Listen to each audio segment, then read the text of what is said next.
Hello everyone, Dr. Sarah Donovan here to talk about Writer's Workshop. So there's Writing Workshop, and so the focus is on writing, and there's Writer's Workshop, which is what you read about in Penny Kittle's book right beside them. So today I want to give you a little bit more insight into how your class might look in the high school classroom when you're using Writing Workshop, or what I like to call Writer's Workshop to center the writer. So tonight's class, what I'm going to do is record this, and you're going to just pause the video so that you can do it interactively. Okay, so we're going to begin with a little gathering chat. Now, how do you do that? Everyone should have access to commenting. So you would just select this, comment, and if you are not logged in, then you should say your name. So I'll say Sarah D.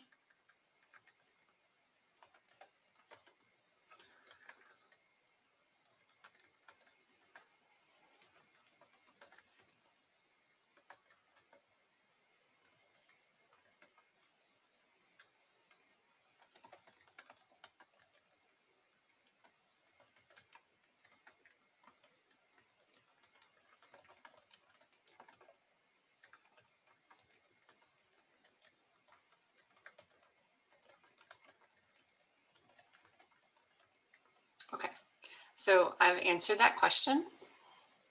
And so that's what you would do. You don't necessarily have to create a new comment, but you can just click on mine and then reply. And so everyone can do that. Okay, so you can open up the PowerPoint, the slideshow or PowerPoint, and just do that. Pause my video and then do that as we go. So, or you could, and if you prefer, you could answer what brings you joy, and that would be another one. Okay, I'm going to move on. So tonight we're going to talk about Introduction to Writer's Workshop. If we were in class, I'd ask you to put your video on and silence your cell phone, but you could have your notebook open, like on another tab. That would be something to do. Have some water, have a snack. I got my peanut butter. And then again, you can just take breaks as you need to. I also have here on February 20th, I'm leading a professional development workshop for OKCTE, which you can add to your resume. It's free, so you can just click on this link and you can sign up to come to my session next week. Okay, so there's two parts. First part, we're going to experience the Writer's Workshop, which we've already been doing. And the second part, you are going to, and then the second part, I'm going to take you through all the different parts to it. So we're going to write every day, which we've already started doing with our writing workshop. So one of the things when you're teaching high school is you want to just give your students a chance to do some free writing, some quick writing, low stakes writing a little bit every day. When you talk to each other about your writing or you share your notebook, you want to illuminate craft. And if you've watched any of my videos, you know I kind of talk about spacing or dialogue or structure, how it looks on the page, how it makes me feel. All of that is illuminating craft, like what real writers do and think about. It's not always having the right answer or correct writing, but just like how do we approach things and what's the impact of that? Also, to cultivate community, that's important about writing workshops. So we want to share our writing and give each other feedback on it, and also just celebrate. And then reflecting as assessment. So what do I notice? How's it going? Where should I go for more information? What should I keep working on? What should I set to the side? And all of that being reflective. Okay. So we're going to do a write into the day. So you can open up your notebook.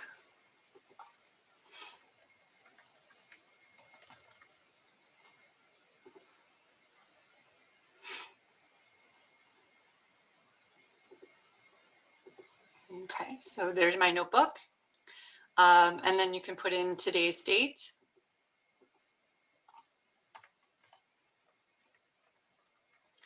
And we're going to do a quick write-in. Okay. So as usual, I like to start with an image or something to get you going as an option. So for this, you can take a few minutes to study the picture. What do you notice? If we were in class, I'd ask you to kind of go into the chat. You can do that too. So what do you notice is going on in the picture? What makes you say so? So you could just kind of highlight this here. And I'll put Sarah. I notice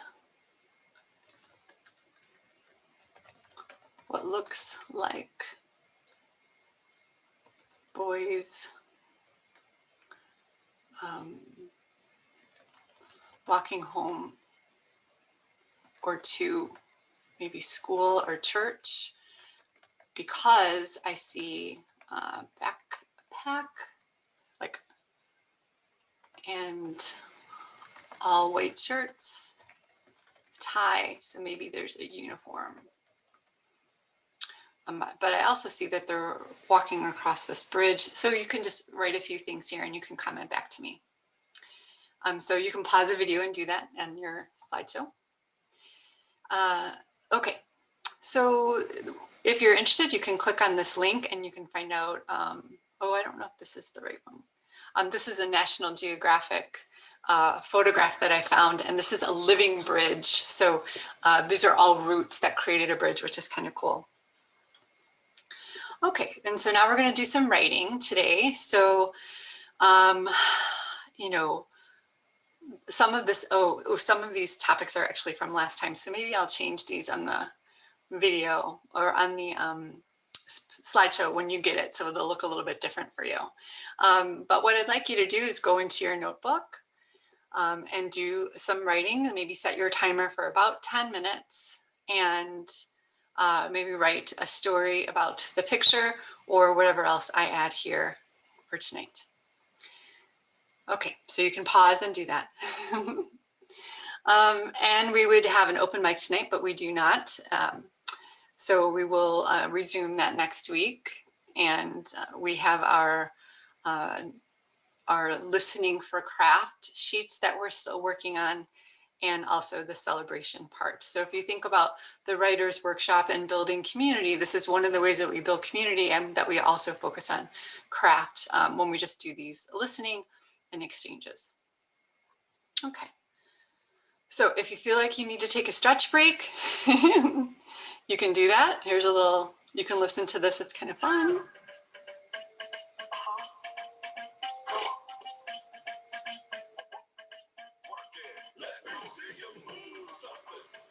Yeah, you feel it? You want to do it? Okay, so you can listen to that as much as you wish and then move on. All right, so now we are in the second part of our evening together.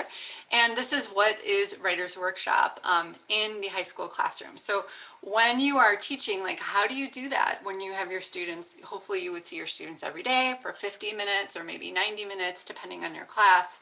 And how do you organize your time around the writing? And so there's really four kind of parts to Writers Workshop. One, you have to do some preparation ahead of time, preparing a lesson. Gathering materials are great examples of writing that you want to share with your students. Two is a mini lesson, so you sort of start class with a mini lesson. Three is that you're doing independent practice or conferring, and four is sharing. So it might look like this. You can see how you're going to manage your time. In the mini lesson, the teacher teaches or reviews a skill or strategy, and that's only 10 to 15 minutes. So it's really short. It's let me just show you how to do something and give it a try. So that's that modeling. Then most of class time is independent practice and conferring. So then you tell your students to go to whatever they're working on. If they're working on a biography or an essay or an analysis or a poem or whatever they're working on in your class, they have time to work on it and hopefully use the mini lesson that you just taught them. While everyone is writing, you are going around and talking to the students saying, read your paper to me or read your poem to me. Let me hear what so you become a co-writer and you mirror back what you hear that they're working on, and give them some tips or point them to a mentor text, maybe a great poem that might inspire them, or an example of an argument from the New York Times, or a video speech or something like that to help them. So while everyone's working, you're kind of moving from person to person and checking in on them. You might also have people, you might take a small group, or you might take some pairs. And then the last part of class, 10 minutes, is sharing. And so once we all get back together in our space, we're always going to use the last 15 minutes for our open mic. So I'm going to take you through a couple of these. So first, the Writer's Workshop, as I said, has these different parts to it. We have the free write, which we've been practicing, the low stakes just do for about 10 minutes. And then you go into the mini lesson, 7 to 10 minutes. So what are you teaching about? Well, why are we writing a narrative? Why are we writing a story? What's the point of stories? So maybe you do a whole lesson about why stories matter, or why arguments matter, or why we have informational pieces, or the value of poetry. You could just do 10 minutes on that. You might bring out a poem and just kind of talk through your thinking, or bring out an essay and an argument or a speech, or even a spoken word piece, or even a song, and help them notice things about the craft, or directly teach them about the craft, directly teach them about some dialogue or sensory language, or even grammar. That's where you might talk about audience and like how this impacts one audience and this impacts another, or just procedures. How do we publish this? How do we work with the website? When students are practicing, they might be beginning a new piece, doing research. They might be reading mentor texts during that half an hour. So not all writing is just writing, like without talking to anyone. We need to do other things. Maybe copy editing, maybe formatting, publishing using technology. And then the last part, the reflection or the sharing, is when they're sharing with one another and you're giving feedback. And that's what we practiced last week or 2 weeks ago, where when you read, how does it impact you? How does it connect to you? What are your favorite lines? Also, the last part might be, what did you work on today? What did you accomplish? What do you need help with? And you as a teacher are always listening for what might be your next mini lesson. What are you noticing in class, so that the next tomorrow or the day after, you can do a lesson based on what you're noticing in the classroom. So if all of your students are really struggling with getting started, the next day, your lesson is on how to get started. Or struggling with dialogue because they're smushing it all together, your next lesson is how to write dialogue. So that's how you decide, and that's how you actually teach writing. Instead of just assigning stuff, you're actually teaching them how to do it. So what might a typical week look like? Well, maybe you do your open write or free write for 5 minutes each day, Monday through Thursday, and then Friday might be a sharing. You have your mini lessons each day. You have your writing and conferring. So this is how I might just plan my week like this, and then plot in the different lessons that I'm noticing. I might only start with 2 days, like maybe how to get started here and dialogue on the second day, and leave these open because I don't know what lessons the students might need until I their writing. So you can that's how I might plan out or get things started before I begin. Okay, so I talked briefly about the different mini lessons that you can offer when you're teaching in Writer's Workshop. It depends where you're at. If you're introducing a new genre, like you're going to have everyone write a how-to essay, or it's going to be informational, but you want your students to choose the text structure. So maybe I want to write how to make coffee, and maybe you want to write why coffee matters. Those are 2 different types of essays, and that's fine. So you're just saying, well, what do you want to write, and what kind of organization structure do you need? And then you might do a lesson on that. Or you might say, do you want to do it in the form of a letter, or do you want to do it in a graphic? That might have something to do with it too. So all the different choices that we make as a writer, those might be some of the things that you teach. Okay, so here is a mini lesson. And so at this point, I'd like you to pause the video. of me and go to the slideshow, watch this little mini lesson about how to do a mini lesson. And if you're in one of my classes before, you've maybe met this woman before. It's really a simple step. Introduce the skill, do some instruction, have some practice, and then closure. And it should never take more than 10 minutes because you want most of the time for the students to be writing. So go ahead and pause and watch the video. Okay, so now you're back and I'm gonna do like a little modeling, a little lesson for you on how this might look. So step one, introduce.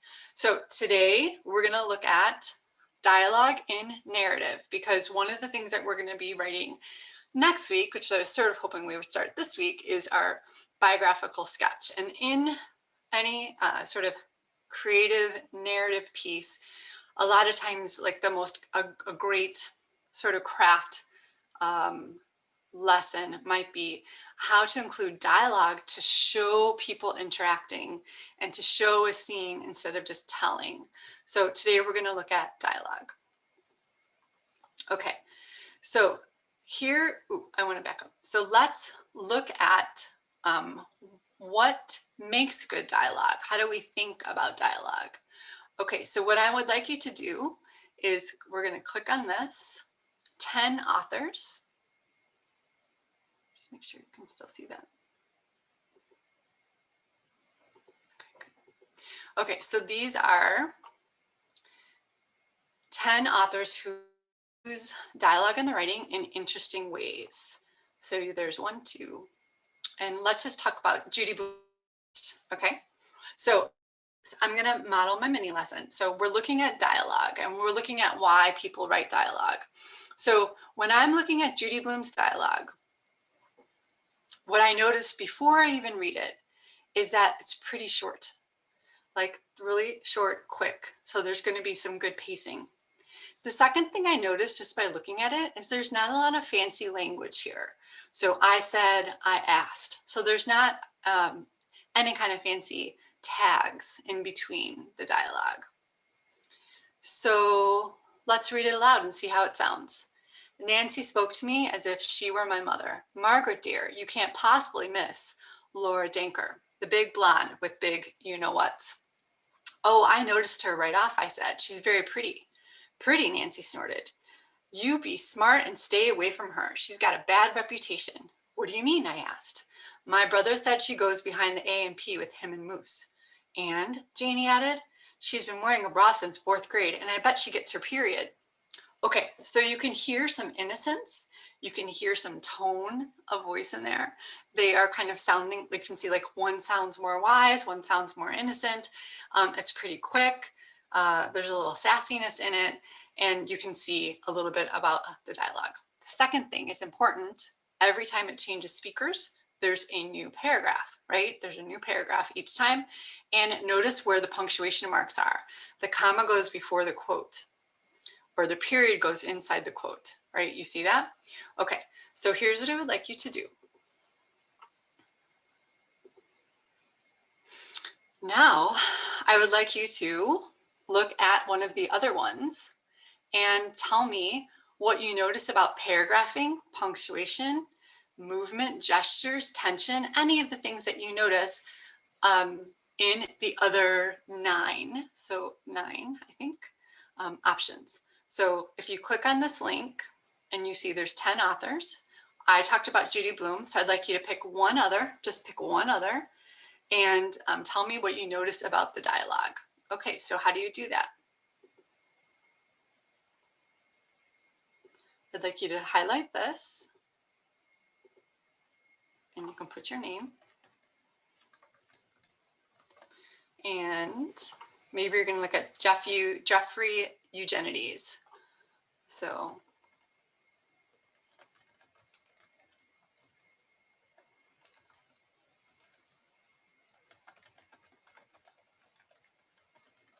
okay, there you get it. I think I spelled this wrong. Okay, so go ahead and do that. Take a look at the dialogue, and then you can unpause me. Pause me, look at the dialogue, and then come back. Okay. All right, so welcome back. Now, looking at all the things that you noticed about dialogue,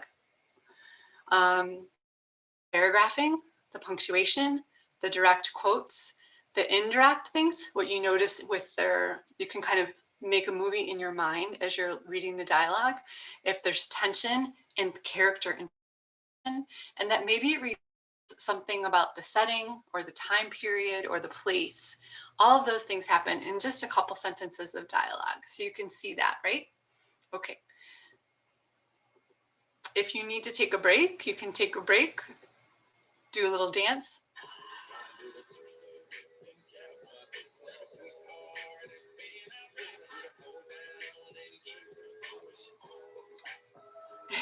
Okay. So enjoy the dance, enjoy the song, and then come back and join me for the next part of our conversation. Okay, welcome back. So this is about conferring. So if you remember,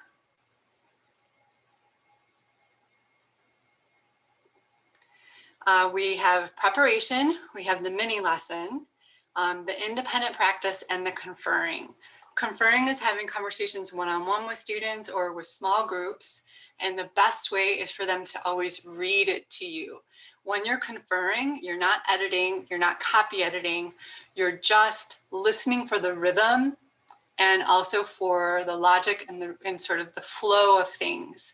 And most often, if the students just read it to you out loud, they're going to catch a lot of it right away. But you're also going to hear what's kind of the first thing that they need to work on. So the conferring is really important. While everyone's writing, you'll go and have just a one-on-one or a small group meeting with some of your students. And this is where you do the conferring. Okay. So conferring is a way of giving feedback without grading. It's not something you want to do at the end because they've already submitted their final copy. You want to do this conferring and giving feedback all along while they're practicing. So typically, if you ask people how they feel about writing, and we've already gone through this a little bit when I asked you to do that writer self-perception survey, you get a sense of how you feel. Most people feel either really strong or insecure or not confident. And sometimes even people are a little afraid of writing depending on their past experiences. So typically my students, when I start the school year, will say, I don't like writing, or I love writing. I am a writer, or I suck at writing. I can never think of anything to write, or my writing isn't good, or I'm terrible at grammar. Any of these kind of ideas that they have about how they feel about writing.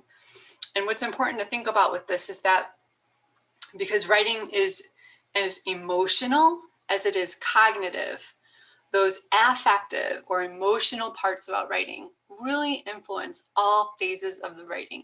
If you come to writing not feeling confident, then even starting is going to be difficult. Working through it's going to be difficult. Revising is going to be difficult. Sharing is going to be difficult because your affective feelings are going to be interacting with that every step of the way, the whole process of the writing. And so it's really important to have these more community-based ways of doing assessment to minimize the fear that happens in your classroom. And so the more you're building relationships with your students, just talking about writing in a really low stakes way and having them share writing with each other, it's going to help nurture that affective dimension so that everyone feels a little bit better about it. So this is a 4-step approach, conference-based assessment. So once a student reads you their paper, you first mirror, point, question, and then if you need to teach a new skill to them, because you might have advanced writers who are ready for something fancy, or basic writers who are ready just to really take a look at maybe just paragraphing or just moving the comma inside the dialogue, whatever it is, something small or something big, it's really individualized. So this is conferring as another way of specializing your feedback. So it comes from 2 of my favorite writing teachers, Peter Elbow, which you've already heard of, and Jennifer Jacobson. This 4-step process kind of comes from them. So the first step is mirroring. So mirroring allows the writer to hear how their work is being understood. So many times students will expand upon reflection, they'll add events or details, and they'll guide the writer into new additions. So ask your writer to read you their piece, and then you mirror back what you've heard. That's step one. This is what I heard. No judgment at all, just really observational. So it might sound like, oh, you've written a frightening story about a girl in the woods. Melinda tries to find her way home, but obstacles get in her way. You're just mirroring back what you heard in the story. That's it. The second part is pointing. You want to point to something that you're noticing in the writing, which we practiced a couple weeks ago when we had our open mic and a couple people read, like Noah and Josie and Garen, they read their piece and we wrote what we heard. That's pointing, okay?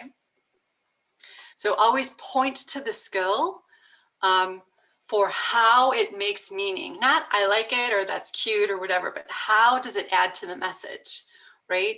So not correct grammar, because again, we're not looking at the paper, we're just listening for it, but you're thinking about effective, what's effective about it. And many of you have already started doing this in the evaluations that you've done on the young writer.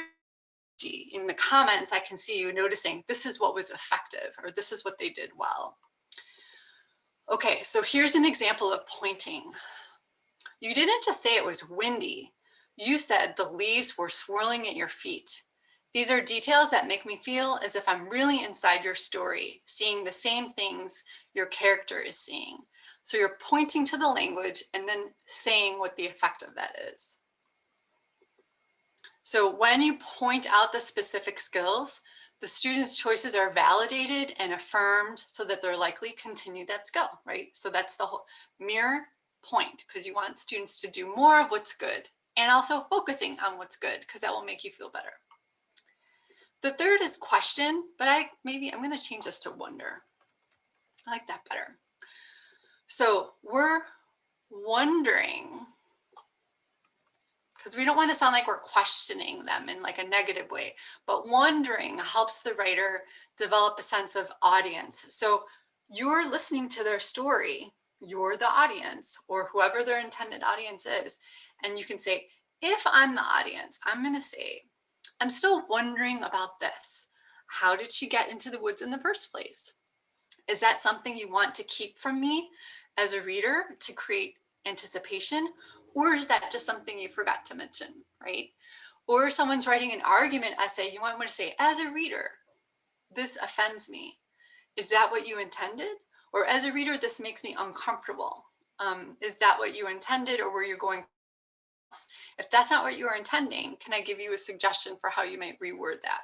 So that's the wondering, or I'm wondering if you started in a different way, or if you flip these two pieces, how might that impact the story? So those are some things you can ask your writer. So who is your audience for the piece? Why did you choose the structure? What are the takeaways you hope for the reader? What are the characters' past informs what's happening in the story? So these are a range of questions that you might ask. And then the last part is to teach one new skill or make a suggestion for how they might improve their piece or clarify something. And in teaching one new skill, you don't want it to be really broad, like fix all your fragments, or that sounds like a lot of run-ons. Like that's not very helpful. But you might say, oh, there's this part right here. And I think if you want to shift that into dialogue so you can show us instead of telling us. Or maybe I noticed this symbol in your piece. You're mentioning this blanket. Maybe the blanket could have a certain color, and the color of the blanket can add to the tone or the mood a little bit more. That might be another tip. You might have one sentence that they have that's pretty good, but you want to help them explode that sentence with more sensory detail. So any of those might be a way of teaching one new skill or making a suggestion. Okay, so we have mirror, point, question, which I'm going to change to wonder because I like that better. And then teach one new skill. So we're going to be practicing this all semester long when we are doing any sort of partner thing. Mirror, point, wonder, teach one new skill. Okay. So let's go back one more time to the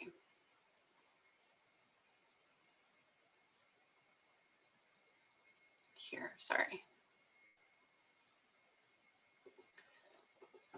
So during the writer's workshop, you have the mini lesson, the independent practice, and conferring.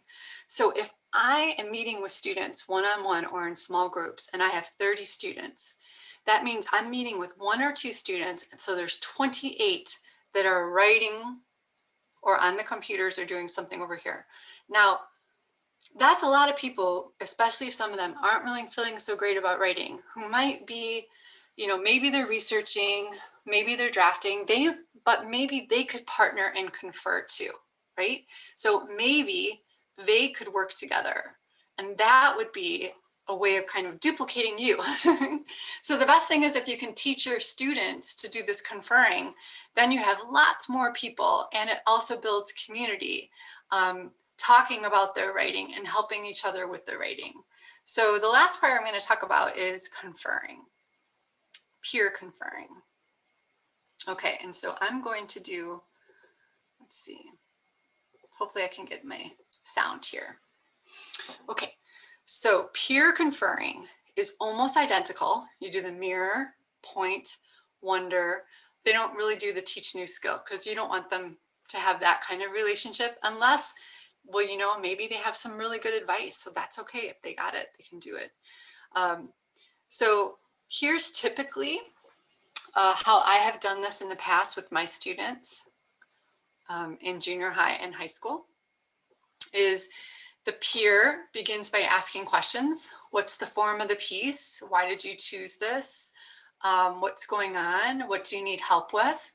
And then the writer reads aloud. So again, we're not looking at the paper because we don't want to be distracted about grammar and punctuation because that's not what this is about. Always in the early stages of writing, almost all the way until the end, we're just thinking about ideas and we're not talking about correctness. So we're just reading aloud and listening for flow, listening for logic, listening for ideas. And then the peer is just going to listen for what the writer asked for. If the writer wants advice in the beginning, the middle, the end, or just in general, want to mirror back the experience. And then afterwards, the peer debriefs. Mirror, this is what I heard, point, this is what I like, question or wonder, this is what I'm wondering, and then here's some suggestions. So I want you to see it in action.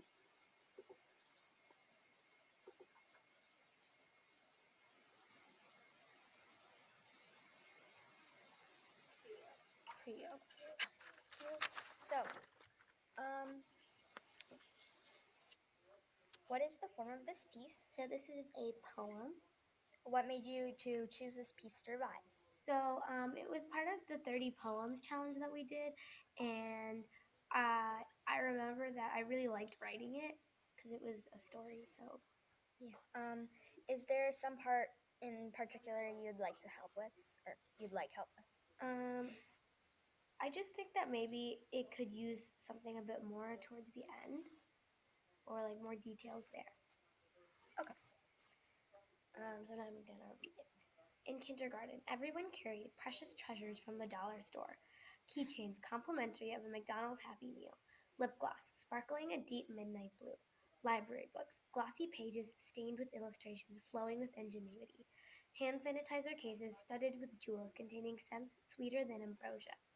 Plastic ponies' hair untamed, glitter adorning their bodies but tucked away, out of sight, waiting for their masters of play. Until greed seeps through the eyes of innocent dreams and wishes. Careful tiptoes of dainty feet are heard, the delicate fingers of a thief, weaving webs of deceit and strands of stress. Pickpocketing her fellow students, coming home with stolen souls and pieces of playfulness in her back pocket. And they were left unburdened, lighter. The expert thief was never caught, for I hid in my lair of pride. Anxiety, panic, acceptance, the never-ending cycle of lost thoughts. Stealing soothed a calm storm inside, kept my desire raging, kept my longing aching, and kept my heart burning with a fire I couldn't control.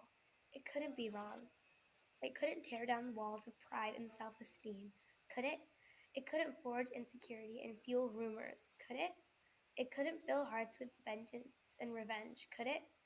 Was it wrong? But was it? Wow, awesome. Thank you. So,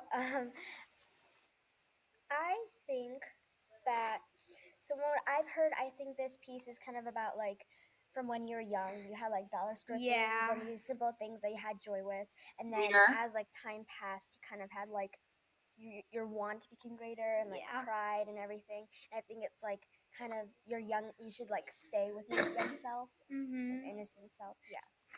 And then now here's some like things like, Yeah. oh, you were saying like how you were in trouble with like the ending. Yeah. I think so. You ended with like questions, right? I did, but I feel like maybe it was too much as I was reading it. I couldn't tear down walls of pride. Maybe I could. I mean, maybe you could add like one more sentence how like answering that question. Sure. Like since you've grown older now, you could say like, I did tear down those walls, or like. Okay.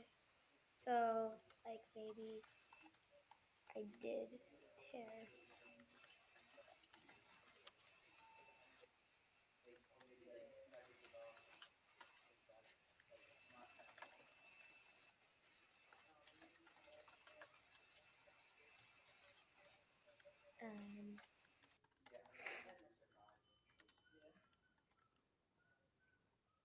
Yeah. Yeah. Okay. Sorry. So I think that's good. All right. Kind of sums up thing. Okay. All right. Thank you. Thank you.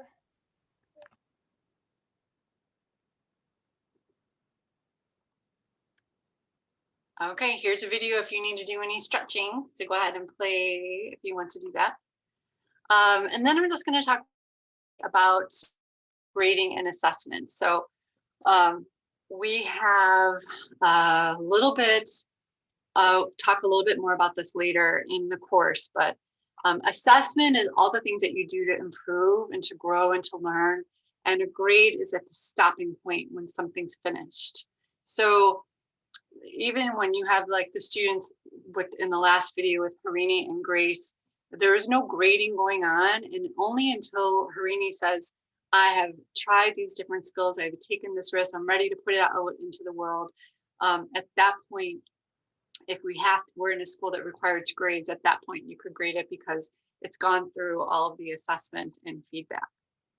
So just a quick kind of glimpse about the difference between assessment and grading. The purpose of assessment is to give feedback, and the purpose of grading is judging. So what we just did for the Young Writers Anthology, they had finished these, sent them into the world, and we judged them because it's part of a contest, and that context is very different than if they were our students and we're trying to help them improve.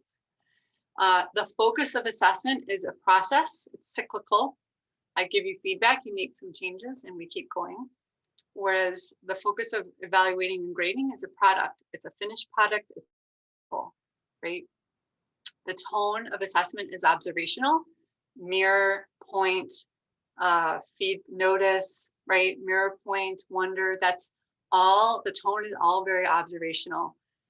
The tone of grading is judgmental, passing judgment, a specific product. The agents in assessment can be the teacher, the students, the peers. Everyone's reflecting and adjusting. The evaluation is typically the teacher. It's typically one person making a judgment, or sometimes the state of Oklahoma. The form of assessment, written, verbal, comments, compliments, suggestions. Everyone's doing it. You can do it in conversation, in writing, in sticky notes, and comments, whatever, okay? For grading, it's usually points, letters. The scope of assessment is absolute. It's on that one personal individual. We're not comparing people. We're just giving that single person feedback. For evaluation, it's comparative. We're making distinctions about different people. So what we just did with the Young Writers Contest is if we have 50 poems, we're judging because we have to select 10. We're comparing for which ones are going to make it into the anthology. So One way of thinking about assessment and grading is for your students to do this several times. So if you have your notebook, or I have my notebook, and I have my, oops, I forgot to put this link in here, table of contents. I'm building my table of contents here, trying to learn about myself as a writer. So one way of saying for evaluating, if we can at certain points take a step back and make a judgment about where we're at and how we're developing. So you can see this student has their notebook, and you can make some judgments about, it's kind of observational, but you're also sort of judging so that you can decide what to do next. So just looking at this person's, I want you to pause me, and I'd like you to click on the comments and tell me what you notice about this writer. What you notice about this writer.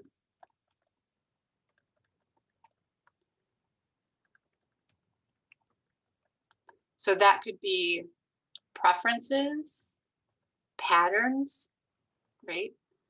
And what would you suggest to strengthen, stretch this writer for the next round? So if you were their teacher, how would you encourage them to continue and deepen what they already love, and then maybe try other things that might improve what they already love? So that kind of thing. So go ahead and pause me and make some observations about this writer. Okay, and then the last thing I'd like you to do, so this person, a couple different students, wrote a personal reflection, and this was a way of evaluating themselves about what they're noticing about themselves as a writer. So I'd like you to read these next couple slides and just kind of in the comment, what do you notice how they feel affectively and cognitively about themselves as writers? And what do you think is happening now in the writer's workshop? If you go back to the beginning,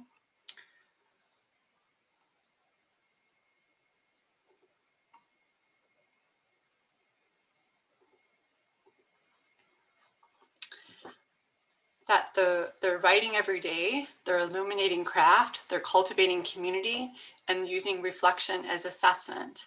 Are you noticing that that's happening in their comments, their reflection comments at the end here?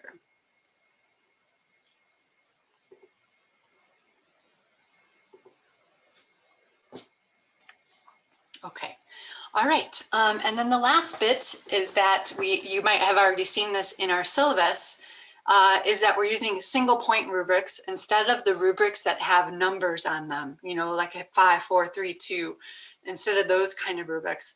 This is the kind of rubric that also is more assessment based, working toward growth. So in the middle, you would have some criteria. On the left, what the student's doing well, and on the right, what they need to do in order to grow. This is another way of giving feedback. And so if you are interested, I'd love you to take some time and look at these portfolios. So if you look at portfolio 4, for example, you can click comment, and you can say,